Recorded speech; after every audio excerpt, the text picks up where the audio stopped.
السلام عليكم ورحمة الله وبركاته، يا أهلا بيكم. النهاردة معادنا مع عمل مفرش دائري.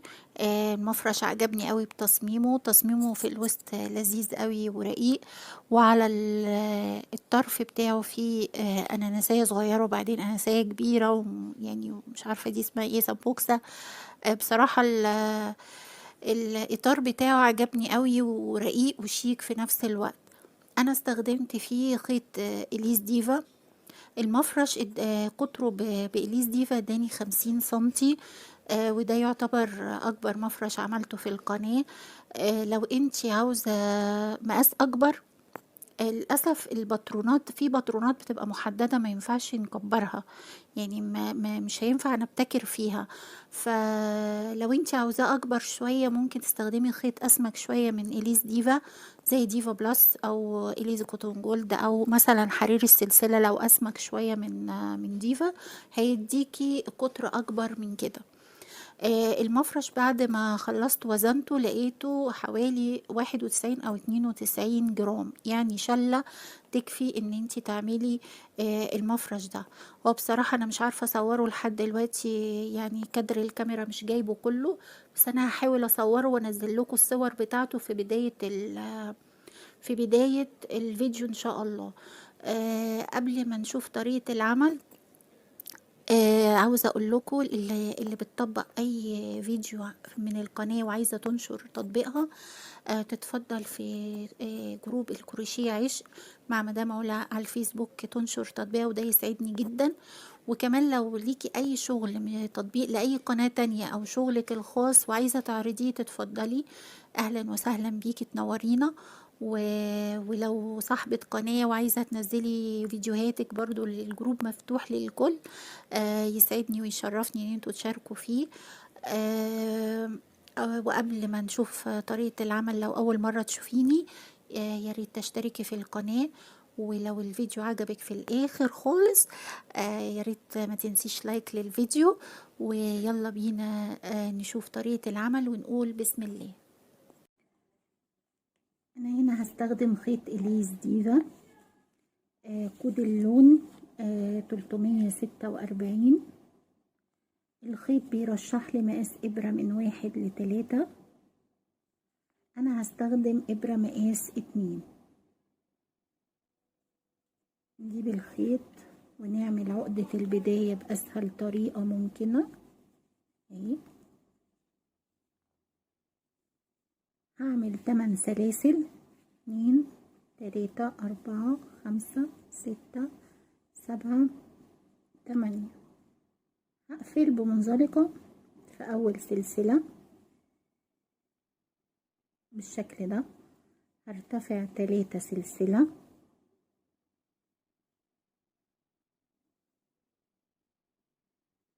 هشتغل جوه الدايرة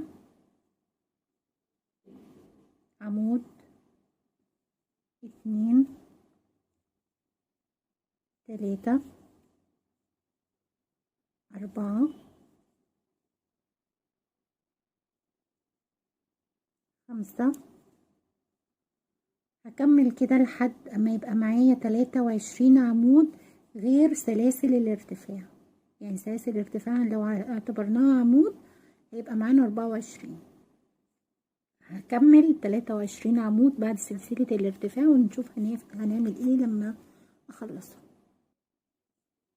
خلصت 23 اللي خدت معايا فتلة البداية، طبعا خبيتها تحت الشغل. خلاص دلوقتي مش نقص اللي باقي عشان ما يتخمناش. هقفل بمنزلقة في تالت سلسلة ارتفاع، 1 2 3.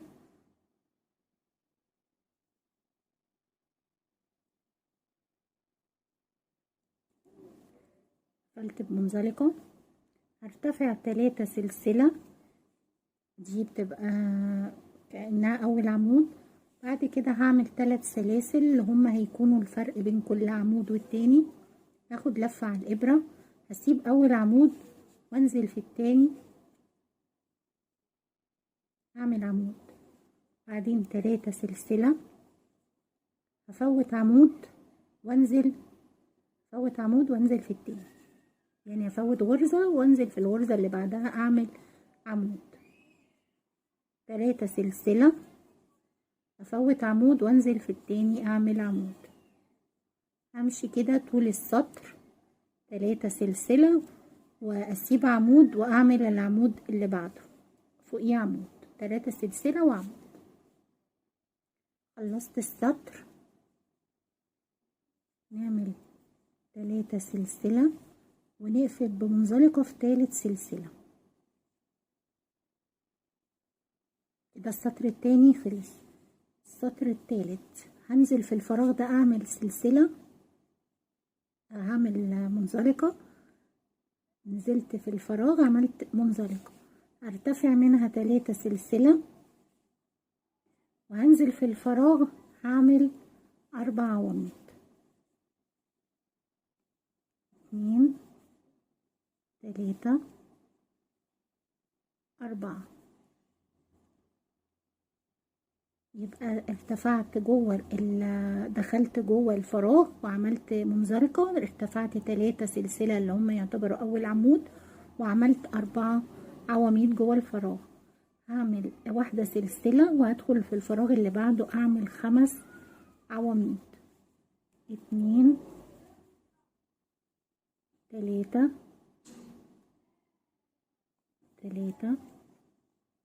4 5 بالشكل ده. هعمل 1 سلسلة وادخل في اللي بعده اكرر اللي انا عملته. 5 عمود في الفراغ، يعني 5 عمود في الفراغ، 1 سلسلة، 5 عمود في الفراغ. هكمل كده السطر كله ونرجع نشوف هنقفل السطر التالت ازاي ونبتدي الرابع ان شاء الله. خلصت السطر التالت، اخر 5 عواميد عملتهم. منساش السلسلة اهي، واقفل في تالت سلسلة ارتفاع بمنزلقة. هرتفع 4 سلسلة 4 اهو، وهاخد لفتين على الابرة. هنزل في اول عمود هعمل عمود واسيب عمود بلفتين واسيب منه لفة على الابرة. اخد لفتين على الابرة، انزل اسحب الخيط واطلع من لفتين، واسحب الخيط واطلع من لفتين واسيب لفة على الابرة. اخد لفتين على الابرة وانزل اسحب الخيط اطلع من لفتين، اسحب الخيط واطلع من لفتين واسيب لفة على الابرة. انزل في العمود اطلع من لفتين واسيب لفة على الابرة. بعد كده اسحب الخيط واطلع منهم كلهم مرة واحدة. هنعمل 7 سلسلة 3 4 5 6 7.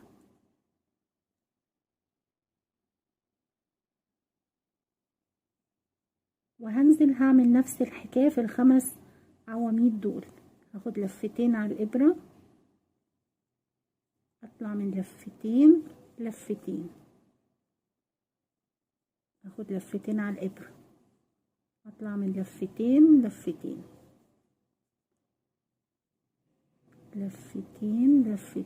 كل عمود بسيب منه لفة على الابرة.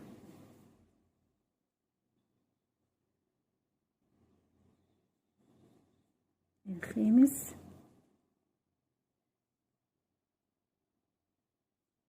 واسحب الخيط واطلع منهم مرة واحدة بالشكل ده. اعملها مرة كمان معاكم. 7 سلسلة 3 4 5 6 7. اخد لفتين على الابرة وانزل في اول عمود، اطلع من لفتين واسيب لفة على الابرة. انزل في العمود اللي بعده، اطلع من لفتين واسيب لفة على الابرة. لفتين وانزل في العمود اللي بعده، اطلع من لفتين واسيب لفة على الابرة. العمود الرابع العمود الخامس لفتين واسيب لفة على الابرة واسحب الخيط واطلع منهم كلهم مرة واحدة.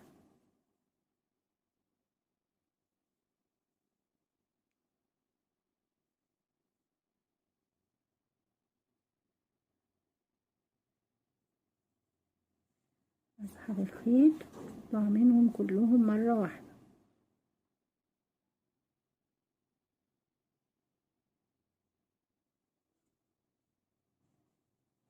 بالشكل ده. هكمل السطر بالشكل ده 7 سلسلة واعمل مجموعات العواميد دي في كل مجموعة ونشوف هنقفل السطر ده ازاي ان شاء الله مع بعض. خلصت السطر الرابع نقفله مع بعض. اخره طبعا 7 سلسلة. هقفلها هنا في المكان اللي احنا قفلنا فيه العواميد، هقفل بمنزلقة.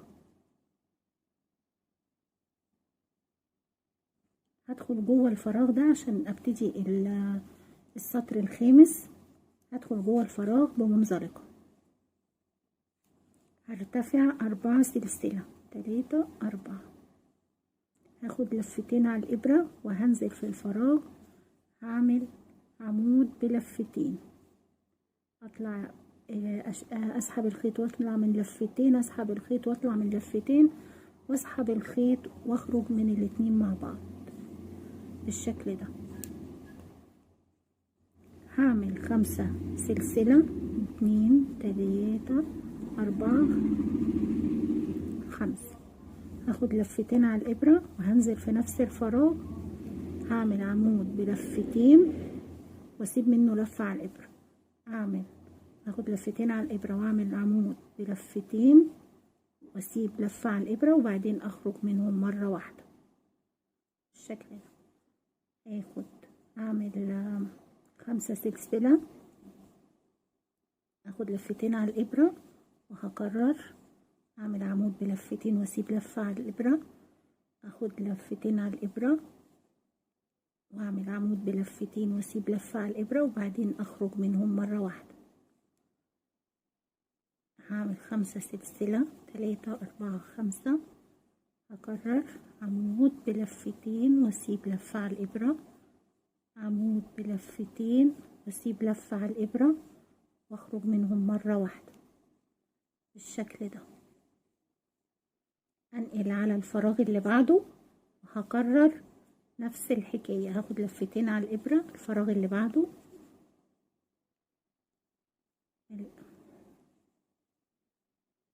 عمود بلفتين واسيب لفة على الابرة، تاني عمود بلفتين واسيب لفة على الابرة واخرج منهم مرة واحدة. 5 سلسلة 3 4 5. هو ده اللي هنستمر عليه طول السطر. عمود بلفتين، عمود بلفتين واخرج منهم مرة واحدة. 5 سلسلة 4 5. عمود بلفتين واسيب لفة على الابرة، عمود بلفتين واسيب لفة على الابرة واخرج منهم مرة واحدة. 5 سلسلة 3 4 5. تاني هكرر تاني العمودين اللي هقفلهم مع بعض. هستمر كل فراغ هعمل فيه ال4 مجموعات دول اللي تفصل بينهم بين كل مجموعة ومجموعة 5 سلاسل. عبارة عن ايه المجموعة؟ عمود بلفتين، عمودين بلفتين مقفولين مع بعض بالشكل ده. كمل ونشوف هنقفل السطر ازاي. نشتغل اخر مجموعة مع بعض في السطر الخامس. طبعا بين كل مجموعة او كل فراغ وفراغ مفيش سلاسل. ناخد لفتين على الابرة، نعمل عمود بلفتين نسيب لفتين لفة على الابرة، عمود كمان ونسيب لفة على الابرة ونقفلهم مع بعض. 5 سلسلة 3 4 5.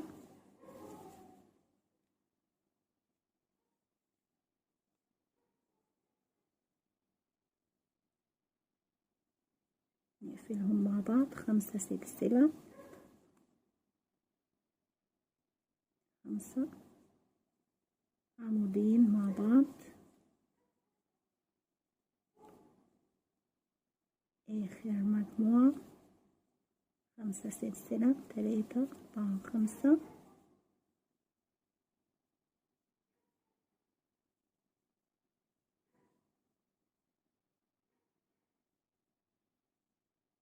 هنقفل السطر في الغرزة دي اهو بمنزلقة، هندخل جوه الفراغ ده نعمل منزلقة ونعمل كمان منزلقة وكمان منزلقة، 3.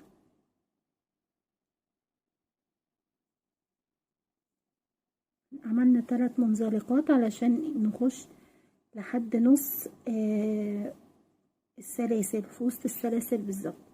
نرتفع 4 سلسلة، ده السطر السادس، ارتفعنا 4 سلسلة، وبعدين هعمل 5 سلسلة اللي هم هيكونوا الفرق بين كل عمود والتاني، 3 4 5.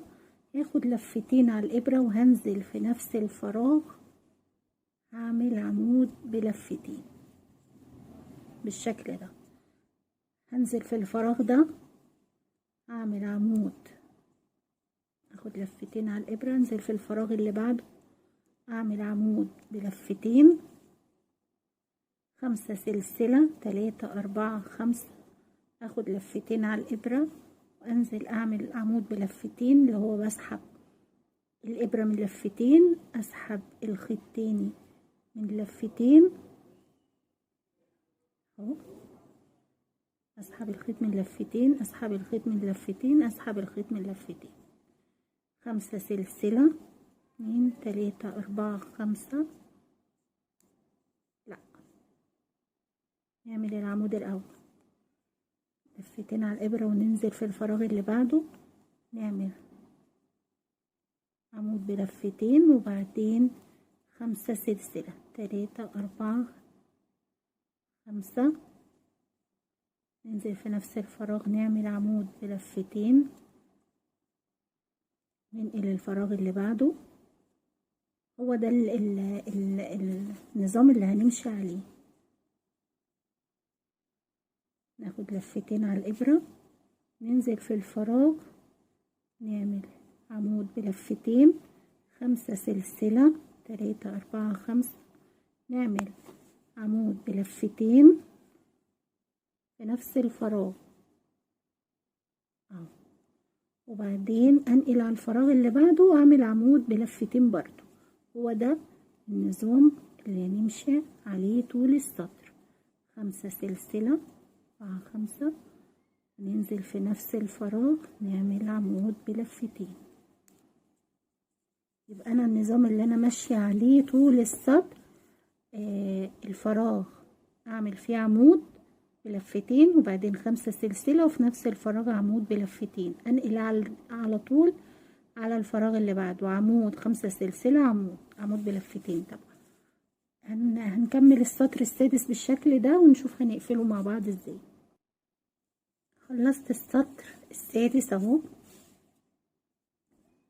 هنقفل السطر في تالت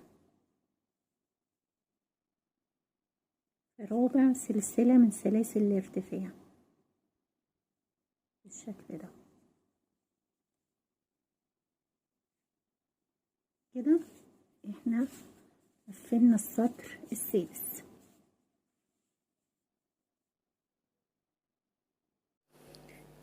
هنبدأ السطر السابع،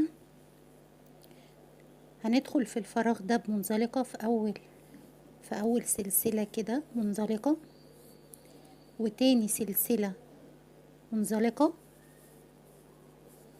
تالت سلسلة برضو منزلقة، وبعدين هرتفع 4 سلسلة، دول بنعتبرهم بمثابة عمود.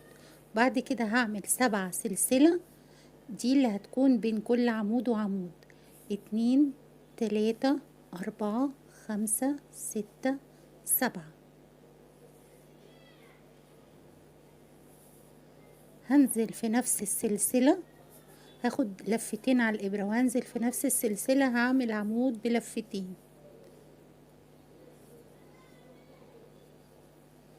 بالشكل ده. وبعدين هروح للفراغ اللي بعده في تالت سلسلة، 1 2 3، هاخد لفتين على الإبرة في تالت سلسلة، هعمل عمود بلفتين. 7 سلسلة، 2 3 4 5 6 7، عمود بلفتين، لفتين على الإبرة، وهنزل أعمل عمود بلفتين في نفس السلسلة. هو ده النظام اللي همشي عليه طول السطر. عمود هاخد لفتين على الإبرة عشان أعمل عمود بلفتين.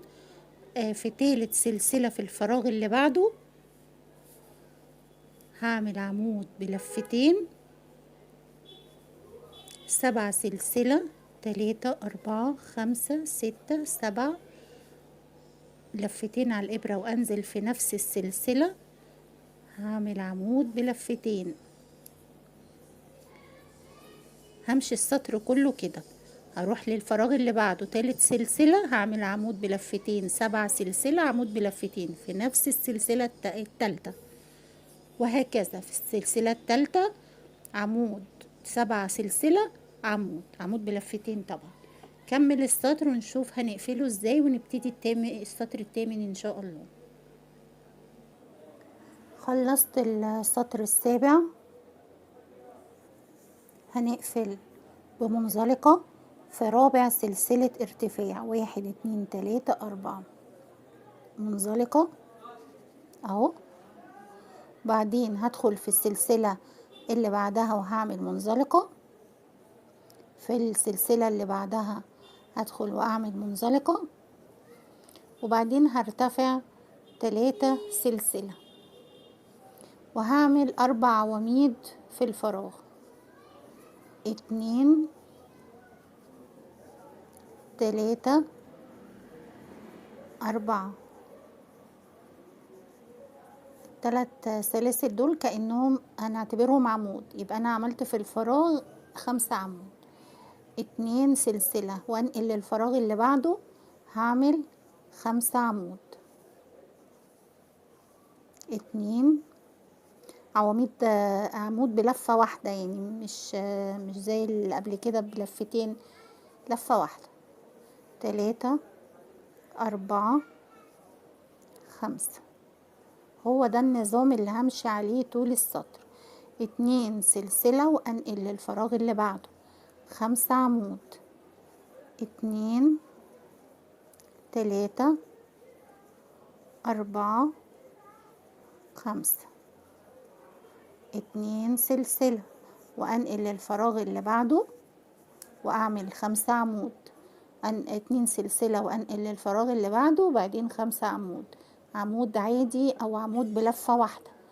2 سلسلة وانقل للفراغ اللي بعده 5 عمود. نكمل السطر بالشكل ده ونرجع نشوف هنقفل السطر الثامن ازاي، ونبتدي التاسع ان شاء الله.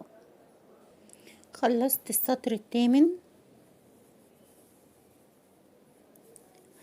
اهي، اخره 2 سلسلة اهو. هقفل في تالت سلسلة من سلاسل الارتفاع بمنزلقة بالشكل ده. هرتفع، ده السطر التاسع، هرتفع 4 سلسلة، هاخد لفتين على الإبرة وهنزل في أول عمود، هعمل عمود بلفتين بس هسيب لفة على الإبرة. هاخد لفتين على الإبرة وأنزل في العمود اللي بعده، أعمل عمود بلفتين وأسيب منه لفة على الإبرة. هاخد لفتين على الإبرة، أنزل في العمود اللي بعده، أعمل عمود بلفتين وأسيب لفة على الإبرة. أخد العمود اللي بعده، هعمل عمود بلفتين وأسيب لفة على الإبرة، وبعدين أسحب الخيط منهم كلهم مرة واحدة. ناخد 7 سلسلة، 3 4 5 6 7، اخد لفتين على الابرة وهكرر فوق كل عمود عمود بلفتين واسيب منه لفة على الابرة. ادي الاول، سيب لفة على الابرة، التاني سيب لفة على الابرة، التالت سيب لفة على الابرة، التالت، الرابع، الخامس. كل عمود سبت منه لفة على الإبرة وأسحب الإبرة منهم كلهم مرة واحدة. أعمل 7 سلسلة، 1 2 3 4 5 6 7، وأروح للي بعده. هكمل السطر بالشكل ده. فوق ال5 عواميد دول 5 عواميد بلفتين، وأسيب من كل عمود لفة على الإبرة، وبعدين أسحب الإبرة مرة واحدة منهم، وبعدين 7 سلسلة وانقل على اللي بعده بالشكل ده. السطر كله نخلصه ونرجع نشوف هنقفله ازاي، ونبتدي السطر العاشر ان شاء الله. وصلنا لاخر السطر التاسع. هنعمل ال7 سلسلة، 1 2 3 4 5 6 7. هقفل في رابع غرزة من سلاسل الارتفاع، الرابع سلسلة بغرزة حشو، بغرزة حشو يا بنات. وبعدين هرتفع 3 سلسلة، دول هعتبرهم عمود. بعد كده هعمل 5 سلسلة، 2 3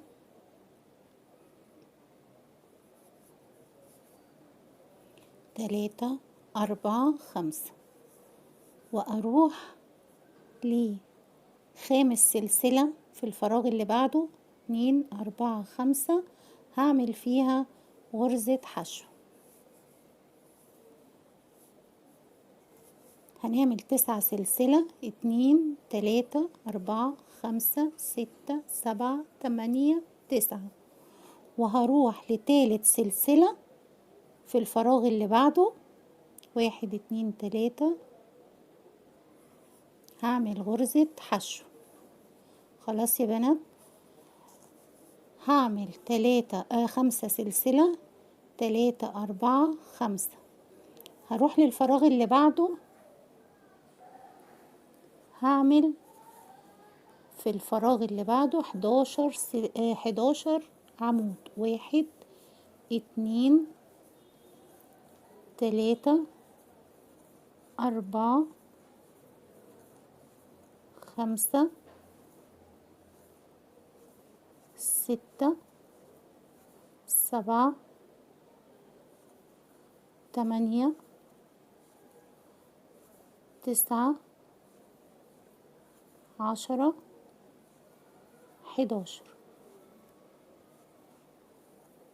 اللي جاي ده النظام اللي هنمشي عليه بقية السطر.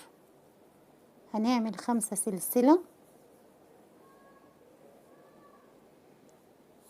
1 2 3 4 5، وأروح لخامس سلسلة هنا، 1 2 3 4 5، وهعمل فيها غرزة حشو. وبعدين هعمل 9 2 3 4 5 6 7 8 9، وهنزل في تالت سلسلة هعمل غرزة حشو. وبعدين 5 سلسلة، 3 4 5، وأروح على طول للفراغ اللي بعده، هعمل 11 عمود، 1 2 3 4 5 6 7 8 9 10 11. نعمل 5 سلسلة. انا بكرر معاكم علشان النظام بتاع السطر يتضح شوية. 3 4 5. هاجي في خامس سلسلة 1 2 3 4 5 هعمل غرزة حشو. 9 سلسلة 3 4 5 6 7 8 9. واجي في تالت سلسلة هعمل غرزة حشو. 5 سلسلة 3 4 5. والفراغ اللي بعده هعمل 11 عمود. بعدين 5 سلسلة وانزل في خامس السلسلة رقم 5 اعمل فيها غرزة حشو. 9 سلسلة وانزل في الغرزة رقم 3 اعمل غرزة حشو. بعدين 5 سلسلة وانزل في الفراغ ده اعمل 11 عمود بلفة واحدة. كده يا بنات نكمل السطر بالشكل ده ونرجع نشوف هنقفل السطر العاشر ازاي ونبتدي ال11 ان شاء الله. وصلت لاخر السطر العاشر. اخر مجموعة عواميد في السطر العاشر هتبقى 10 عواميد بس. ليه؟ لان انا هقفل في تالت سلسلة من سلاسل الارتفاع اللي هعتبرها العمود ال11 بالشكل ده. يبقى انا عملت اخر مجموعة يا بنات في السطر العاشر. احنا بنعمل مجموعة العواميد على طول 11 عمود. لا، اخر مجموعة تبقى 10 وهقفل في تالت سلسلة ارتفاع اللي بعتبرها ان هي العمود ال11. دلوقتي هرتفع للسطر ال11 هرتفع 3 وبعدين هعمل 8 سلاسل 2 3 4 5 6 7 8. هروح للفراغ اللي هو بتاع 9 سلاسل. في السلسلة ال5 هعمل غرزة حشو بالشكل ده. وبعدين هعمل 8 سلسلة 2 3 4 5 6 7 8. هوصل لمجموعة العواميد. هعمل فوق اول عمود وبعدين سلسلة وهفوت العمود التاني وانزل اعمل عمود فوق العمود التالت. واحدة سلسلة هفوت العمود اللي بعده يعني رقم 4 وهدخل في الخامس هعمل عمود. واحدة سلسلة فوت العمود السادس وادخل في السابع هعمل عمود. سلسلة افوت الثامن وادخل في التاسع اعمل عمود. سلسلة افوت العاشر وانزل في ال11 اعمل عمود. يبقى العواميد بتاعتي عملت عمود سلسلة عمود سلسلة عمود وافوت اعمل في اول واحد وافوت التاني واعمل العمود في العمود التالت وافوت الرابع بالشكل ده. هيبقى عندي 6 عواميد. ارجع اعمل 8 سلاسل 3 4 5 6 7 8. ده النظام اللي هنمشي عليه طول السطر. 8 سلاسل واجي للفراغ اللي هو بتاع 9 سلاسل الفراغ الكبير ده هعمل في خامس سلسلة فيه غرزة حشو. 8 سلاسل 2 3 4 5 6 7 8. هعدي الفراغ ده وهوصل للعواميد. هعمل فوق العمود الاول بعدين واحدة سلسلة بعدين عمود فوق التالت فوق العمود التالت وبعدين واحدة سلسلة بعدين عمود فوق العمود الخامس وبعدين واحدة سلسلة عمود فوق السابع بعدين واحدة سلسلة عمود فوق التاسع العمود التاسع وبعدين واحدة سلسلة وبعدين عمود فوق العمود ال11 بالشكل ده. وبعدين 8 سلسلة. همشي بقى بالنظام ده. 8 سلسلة في السلسلة ال5 هنا اعمل غرزة حشو. بعدين 8 سلسلة، وارجع اعمل عمود، سلسلة، عمود، سلسلة، عمود، سلسلة، عمود، واكمل لحد ما اخلص السطر ال11. نتقابل نشوف هنقفله ازاي، ونبتدي السطر ال12 ان شاء الله. وصلت لاخر السطر ال11. هعمل هنا مجموعة العواميد هتبقى يعني هنا 6 عواميد، في كل واحدة 6 عواميد، 6 هم 6. هنا هعمل 5 بس، وبعدين هاجي لتالت سلسلة ارتفاع اهي، هعمل غرزة حشو بالشكل ده. يعني بعد العمود مش هعمل واحدة سلسلة، لا، هدخل في تالت سلسلة ارتفاع على طول واعمل غرزة حشو، وبعدين هرتفع 3 سلسلة.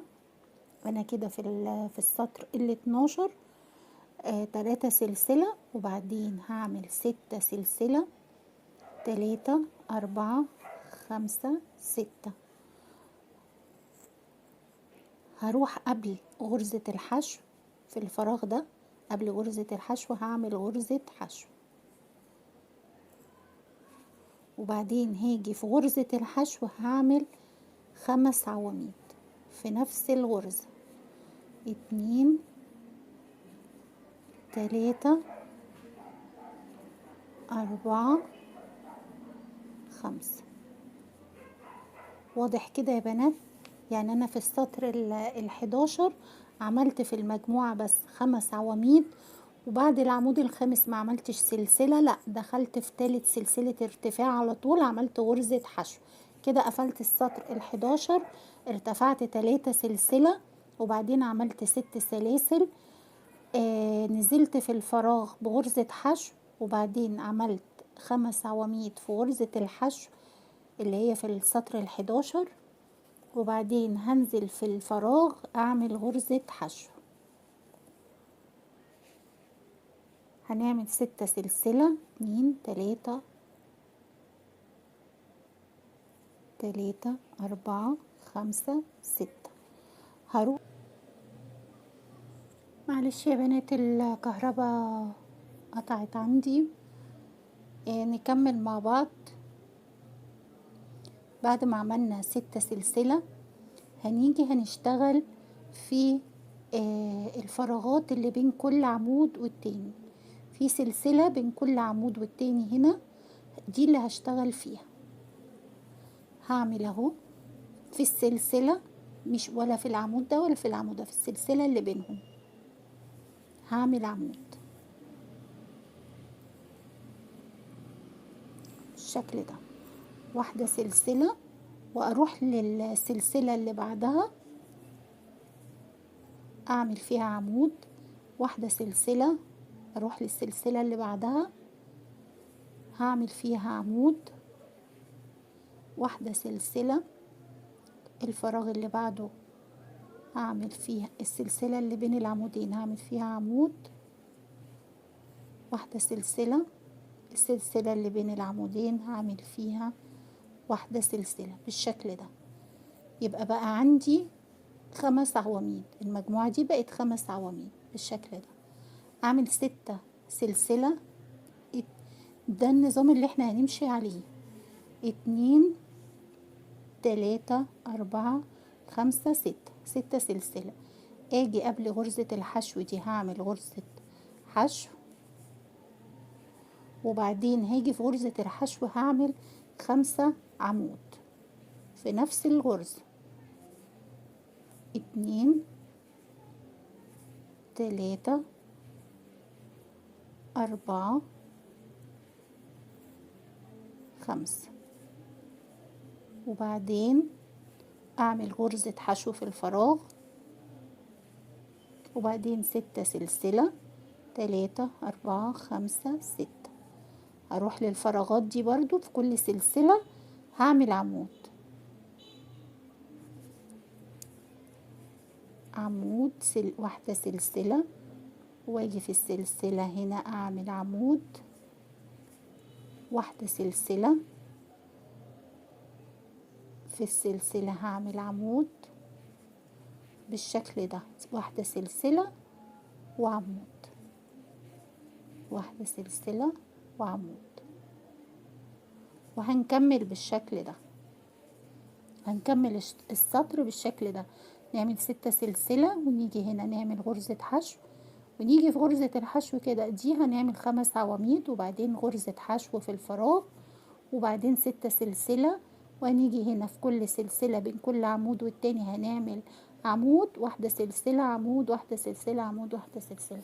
نكمل السطر ده ونشوف هنقفل السطر ال 12 ازاي، ونبتدي السطر ال 13 ان شاء الله. وصلت لنهاية السطر ال 12. مجموعة العواميد دي بنعمل هنا في كل مرة 5 عواميد، عمود سلسلة عمود سلسلة عمود سلسلة، 5 2 4 5. هنا هنعمل 4 عمود سلسلة عمود سلسلة عمود سلسلة عمود، وهنيجي نقفل في تالت سلسلة ارتفاع بغرزة حشو. يعني العمود ده مش هنعمل وراه سلسلة، هنقفل على طول في تالت سلسلة من سلاسل الارتفاع بغرزة حشو بالشكل ده. هنرتفع 3 سلسلة، وبعدين هنعمل 5 سلسلة كمان، 2 3 4 5. هننزل هنا في الفراغ قبل غرزة الحشو هنعمل غرزة حشو. ال5 عواميد دول هنعمل في كل عمود 2 عمودين، ادي الاول والتاني. العمود اللي بعده برضو 1 2. العمود التالت عمود 2. العمود الرابع عمود 2. العمود الخامس عمود 2، وننزل في الفراغ بغرزة حشو بالشكل ده. بعدين 5 سلسلة، 2 3 4 5. هروح للسلسلة اللي بين العمودين، هعمل عمود، واحدة سلسلة، اروح للسلسلة اللي بين العمودين اللي بعدها هعمل عمود، واحدة سلسلة، اجي برضو في السلسلة هعمل عمود، بعدين واحدة سلسلة، السلسلة هعمل عمود. يبقى مجموعة العواميد بتاعتي بقت 4 بالشكل ده. هو ده النظام اللي همشي عليه طول السطر. 5 سلسلة، 2 3 4 5. اجي هنا في الفراغ قبل غرزة الحشو هعمل غرزة حشو، وبعدين ال5 عواميد دول كل عمود فوقيه 2 عمودين بالشكل ده. ادي العمود التاني، العمود التالت عمودين، العمود الرابع فوقيه عمودين، العمود الخامس فوقيه عمودين، وبعدين غرزة حشو في الفراغ، بعدين 5 سلسلة، 3 4 5.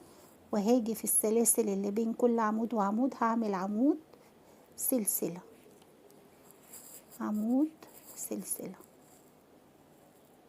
عمود في السلسلة اهو، بعدين واحدة سلسلة، عمود سلسلة، عمود سلسلة، لا 5 سلاسل، 2 3 4 5. بعدين غرزة حشو اكمل بالشكل ده طول السطر.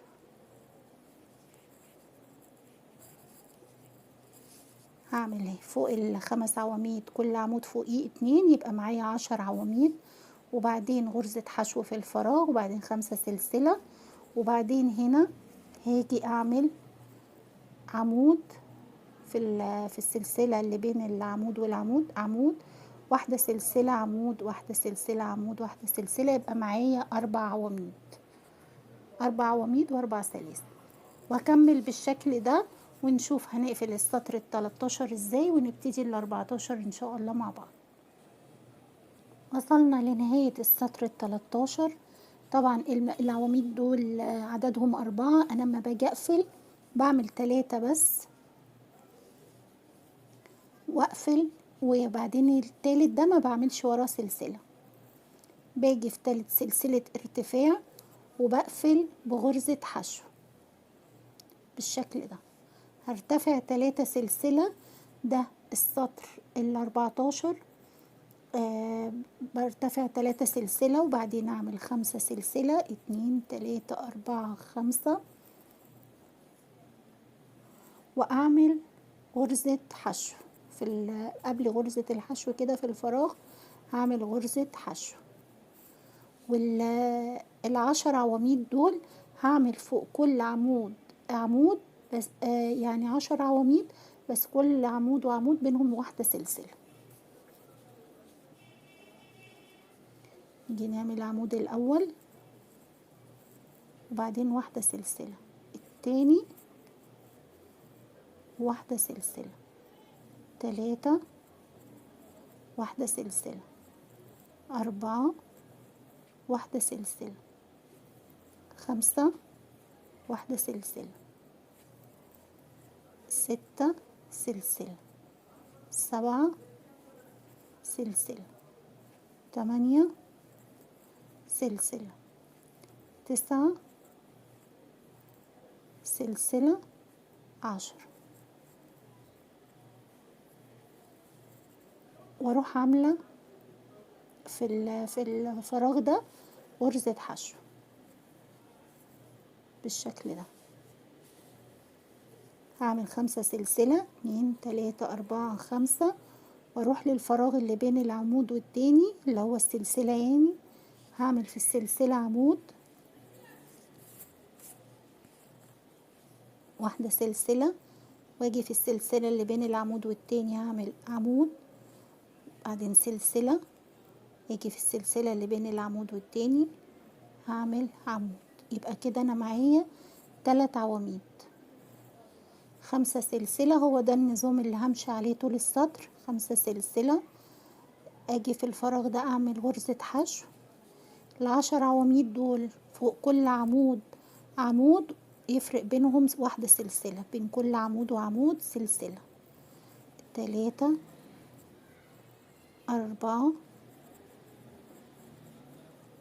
5 واحدة سلسلة، 6 سلسلة، 7 سلسلة، 8 سلسلة، 9 سلسلة، 10. وبعدين غرزة حشو في الفراغ، 5 سلسلة، 3 4 5. هاجي للسلسلة اللي بين العمود والتاني هعمل فيها عمود، وبعدين سلسلة، اجي للسلسلة اللي بين العمود والتاني اعمل عمود، بعدين سلسلة، نفس الحكاية، تالت واحدة كده. هو ده النظام اللي همشي عليه طول السطر، 5 سلسلة وهعمل غرزة حشو في الفراغ، بعدين 10 عواميد دول كل عمود فوقيه عمود ويفرق بينهم واحدة سلسلة، وبعدين غرزة حشو في الفراغ، بعدين 5 سلسلة، بعدين عواميد في السلاسل اللي بين العواميد دي، وبين كل عمود والتاني واحدة سلسلة، وهكذا لحد وقابلكم بعد ما اخلص السطر ده. شوف هنقفل السطر ال14 ازاي ونبتدي ال15 ان شاء الله. وصلنا لنهاية السطر ال14. العواميد دي 3. انا اما اجي اقفل هعمل 2 بس، 1 2، وهاجي في تالت سلسلة ارتفاع 1 2 3 هقفل بغرزة حشو بالشكل ده زي السطور اللي قبل كده. هرتفع 3 سلسلة وبعدين كمان 5 سلسلة، 3 4 5، وهروح اعمل غرزة حشو في الفراغ ده زي برضو السطرين اللي قبل كده او ال3 سطور اللي قبل كده. ال10 عواميد دول، المروحة دي يعني 10 عواميد، هنشتغلهم برضو فوق كل عمود عمود، بس بين كل عمود والتاني 2 سلسلة. ادي اول عمود 2 سلسلة، التاني 2 سلسلة، تالت 2 سلسلة، الرابع 2 سلسلة، خامس 2 سلسلة، السادس 2 سلسلة، السابع 2 سلسلة، الثامن 2 سلسلة، التاسع 2 سلسلة، العاشر. بنعمل في الفراغ غرزة حشو، وبعدين 5 سلسلة، 1 2 3 4 5، ونروح للسلسلة اللي بين العمودين هنعمل فيها عمود، واحدة سلسلة، نروح للسلسلة التانية اللي بين العمود والتاني نعمل عمود بالشكل ده، بعدين 5 سلسلة، 2 3 4 5، ونعمل غرزة حشو في الفراغ، ونكمل بالشكل ده بقية السطر ده شبه اللي قبليه يعني مش محتاج حاجة. ال10 عواميد دول هنشتغلهم كل عمود فوق عمود، بس بين كل عمود وعمود 2 سلسلة، بعدين نعمل غرزة حشو بعد السطر العاشر، العمود العاشر بنعمل في الفراغ غرزة حشو، بعدين 5 سلسلة، نيجي في السلسلة اللي بين العمودين دول اعمل عمود، بعدين واحدة سلسلة، بعدين في السلسلة اللي بين العمودين اعمل عمود كمان، وبعدين 5 سلسلة، واجي في الفراغ اعمل غرزة حشو، وهكذا لحد ما نخلص السطر ان شاء الله. وصلنا لنهاية السطر ال15، هنقفله زي ما تعودنا في السطور اللي قبل كده.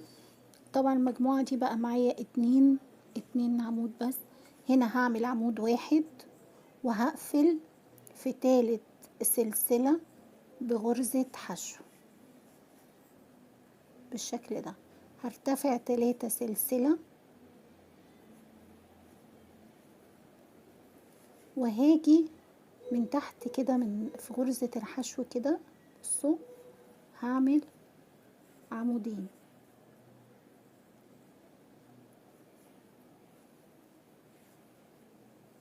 بالشكل ده، تاني كررها تاني، هقفل السطر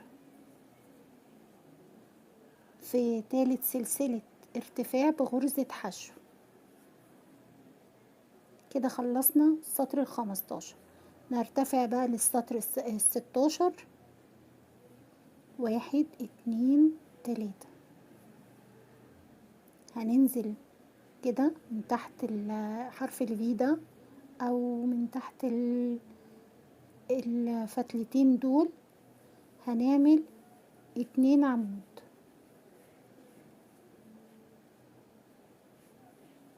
بالشكل ده، هنعمل 5 سلسلة، 1 2 3 4 5،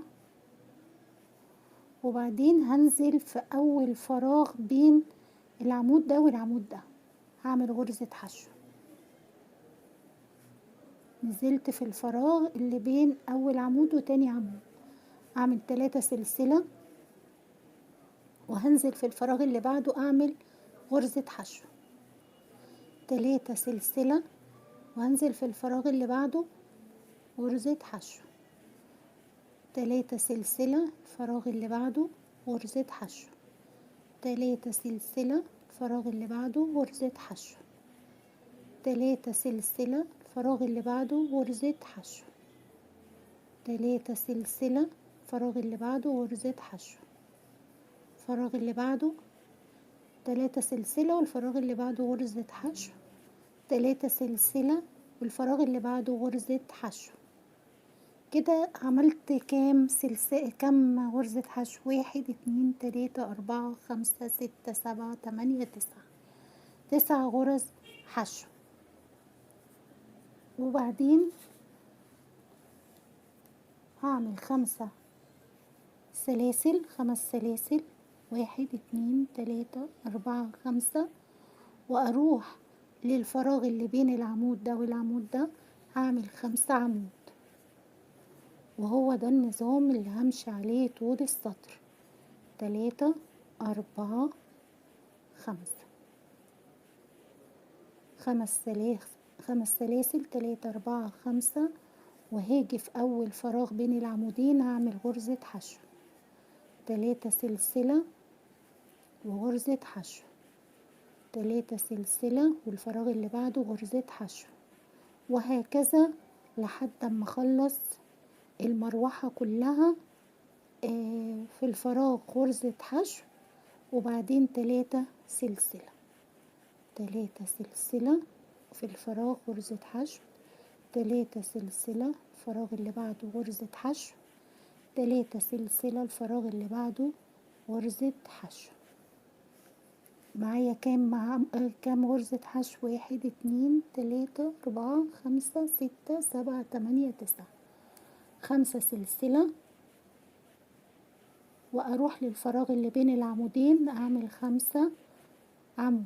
وكده هو النظام اللي همشي عليه طول السطر 16. بعدين 5 سلسلة، وفي الفراغات دي غرزة حشو و3 سلسلة، وهكذا لحد ما نخلص السطر 16 ونرجع نشوف هنقفله ازاي ونبتدي السطر 17 ان شاء الله. وصلنا لاخر السطر 16، دي اخر غرزة حشو، هعمل بعدها 5، وهاجي في المكان اللي انا ارتفعت منه للسطر 16 هعمل عمودين. ليه؟ لان هنا بين العمودين عملنا 5، هنا عملنا 3، واحنا بنرتفع هنيجي نكملهم 5، يعني هنعمل عمودين كده ونقفل في 3 سلسلة ارتفاع.